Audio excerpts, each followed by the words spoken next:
हमारी सरकार ने ये फैसला किया कि जो भी बीजेपी के द्वारा अधूरे कार्य छोड़े गए थे उसमें तुरंत प्रभाव से उन कार्यों को पूरा किया जाए। इस दृष्टि से हमारी सरकार ने कार्य किया है। तो अब हम जो इनके अधूरे कार्य है उनको पूरा कर रहे हैं।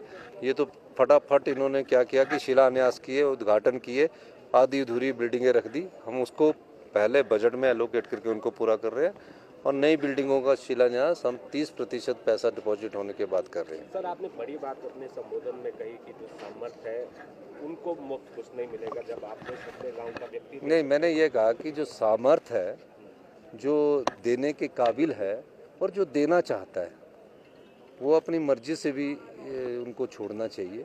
तो ये अच्छी बात है ना। अगर मुख्यमंत्री और उसके मंत्रिमंडल और उनके अधिकारी जो छोड़ना चाहते हैं सब छोड़ेंगे, तो उसमें मंत्रिमंडल के सदस्यों ने तो पहले ही कह दिया, तो अपने आप से भी समाज को कुछ देना होगा। सर, 2 साल का जश्न होना है, आज आप बैठक भी कर रहे हैं, किस तरह से अचीवमेंट्स को लेकर और फॉर्मेट क्या रहने वाला है, किन किन को बुलाया जाएगा?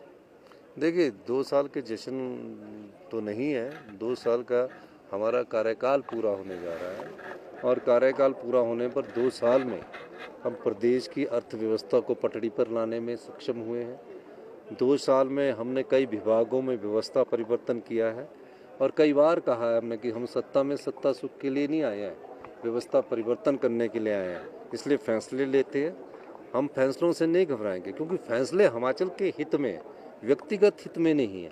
पर जो भारतीय जनता पार्टी की सरकार थी उन्होंने व्यक्तिगत और पार्टी हित में जब फैसले लेकर प्रदेश की संपदा को लुटाने का कार्य किया, हमारी सरकार उस प्रदेश की संपदा को लुटने ना देगी, ना लुटाने देगी, बल्कि उसको संपदा को अपने पास लाकर आम किसान, जनता और महिलाओं के सम्मान के लिए और युवाओं को रोजगार देने के लिए खर्च करें। सर, हाइड्रो पावर प्रोजेक्ट में जो पिछले दिनों जो कोर्ट का ऑर्डर आया था उसमें सरकार ने 64 करोड़ जमा कर दिए गए हैं, ये इन प्रोटेस्ट है क्या? नहीं, ऐसा होता है कि जब सरकार 64 करोड़ रुपया जब उसका आर्बिट्रेशन और सिंगल बेंच ने फैसला किया है, उसके पास एक नियम है जिसमें जिसने पैसे लेने होते हैं वो बोलता है कि आप किस प्रॉपर्टी का वो करेंगे।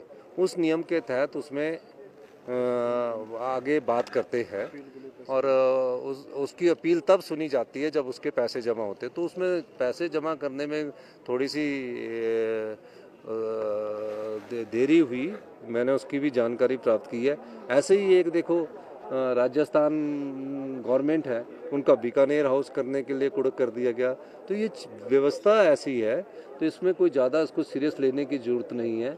और सब लोग जो वकील होते हैं वो भी जानते हैं कि ये एक व्यवस्था है, क्योंकि जब हमने अदानी के 280 करोड़ रुपये जमा किए थे उस समय भी हमारे खिलाफ फैसला आ गया था, हमने उसको भी जीता है और इसको भी हम जीतेंगे।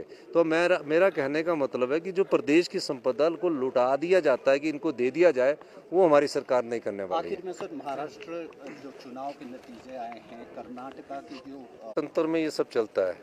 भारतीय जनता पार्टी 2 MP हुआ करते थे, उसके बाद चलता है। और तीसरी बात यह है कि जब किसी पर शक होता है, जब जो ईवीएम बनाने वाले उन्होंने बंद कर दी, तो एक बार जनता की मांग को रखते हुए बैलेट पेपर पर हो जाए कोई फर्क नहीं, शक शुबा दूर करना ना।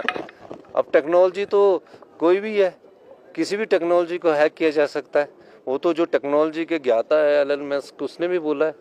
तो अगर शक दूर करना हो तो एक बार हिंदुस्तान में बैलेट पेपर पर भी चुनाव हो जाए तो शक भी दूर हो जाए। धन्यवाद।